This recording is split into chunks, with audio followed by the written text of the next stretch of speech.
Eureka! Nous allons voir ensemble comment vernir un parquet. Voici les différentes étapes à suivre.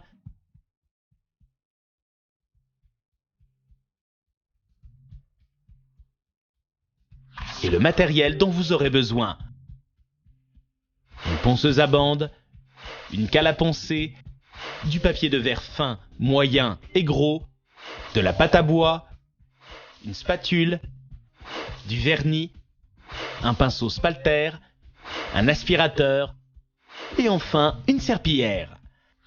Première étape, préparez le parquet avant de le vernir.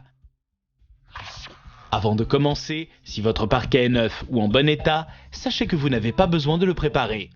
En revanche, s'il est ancien, vérifiez bien qu'il ne présente pas de fentes ou de fissures ou si les lames sont branlantes, cassées ou décollées. Si c'est le cas, procédez à des réparations, soit en comblant les fissures et les fentes avec de la pâte à bois, en clouant ou collant les lames décollées ou tout simplement en remplaçant les lames cassées.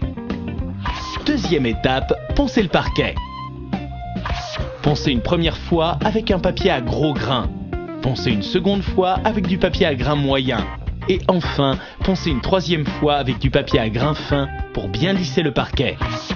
Troisième étape, nettoyez le parquet. Passez l'aspirateur pour dépoussiérer le parquet. Nettoyez ensuite avec une serpillière légèrement humide pour bien absorber les dernières poussières.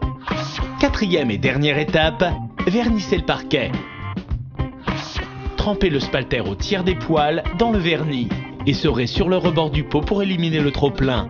Appliquez le vernis en couches fines et régulières en faisant un mouvement de va-et-vient avec le spalter. Veillez bien à recouvrir l'ensemble du parquet de vernis. Enfin, laissez sécher le temps indiqué sur l'emballage du produit. Lorsque la première couche de vernis est sèche, poncez légèrement avec une cale à poncer équipée de papier de verre à grains fins ou très fins. N'appuyez pas trop fort et n'insistez surtout pas sur une même zone pour ne pas abîmer le vernis. Passez l'aspirateur puis une serpillière humide pour capter les dernières traces de poussière. Laissez sécher le parquet. Une fois la première couche égrenée, appliquez la seconde couche et laissez sécher.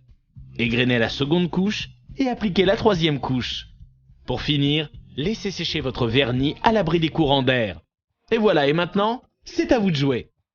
Sur Eureka.fr, vos questions sont entre de bonnes mains.